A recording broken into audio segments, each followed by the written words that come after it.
me. I am humble that the Nobel Committee has selected me for this precious award. Thanks to everyone for your continuous support and love. Thank you for the letters and cards that I still receive from around the world. Your kind and encouraging words strengthens and inspires me. I would like to thank to my parents for their unconditional love. Thanks to my mother for inspiring me to be patient and to always speak the truth. Thanks to my father for not clipping my wings and letting me fly. And also, thanks to my all wonderful teachers who inspired me to believe in myself and be brave, which we strongly believe is the true message of Islam. I am proud, well in fact, I am very proud to be the first Pashtun, the first Pakistani and the youngest person to receive this award. Along with that, I'm pretty certain that I am also the first recipient of the Nobel Peace Prize who still fights with the younger brothers.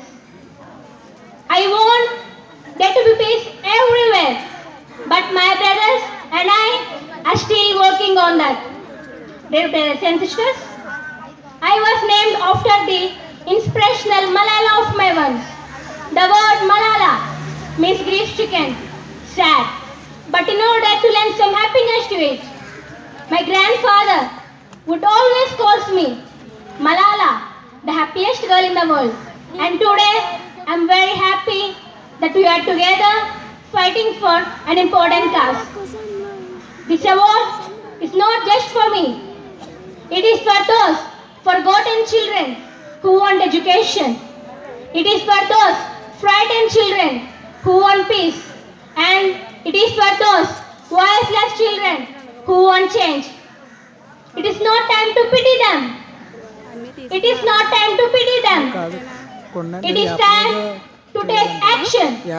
So it becomes the last time. It becomes the last time that we see a child deprived of education. In my past at home, Swat, I always loved learning and discovering new things. I remember when my friends and I would decorate our hands with henna on special occasions. And instead of drawing flowers and patterns, we would paint our hands with mathematical formulas and equations. We had a thirst and education. We had a thirst and education because our future was right there in that classroom. We would sit and learn and read together. We loved to wear neat and tidy school uniforms.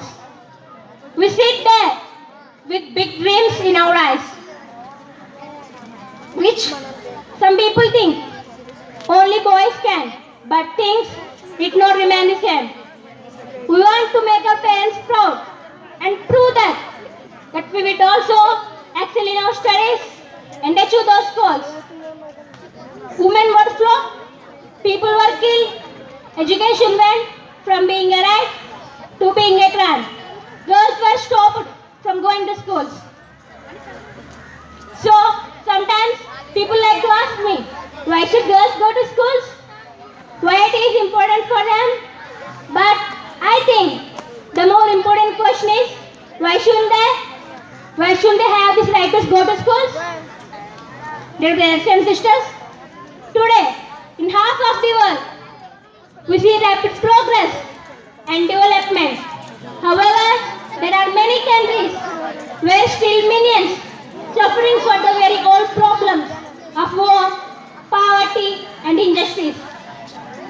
Great people who brought change like Martin Luther King, Nelson Mandela and Mother Teresa once stood here on the stage.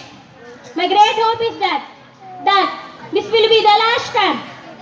This will be the last time that we see a child deprived of education. Let's solve this once and for all.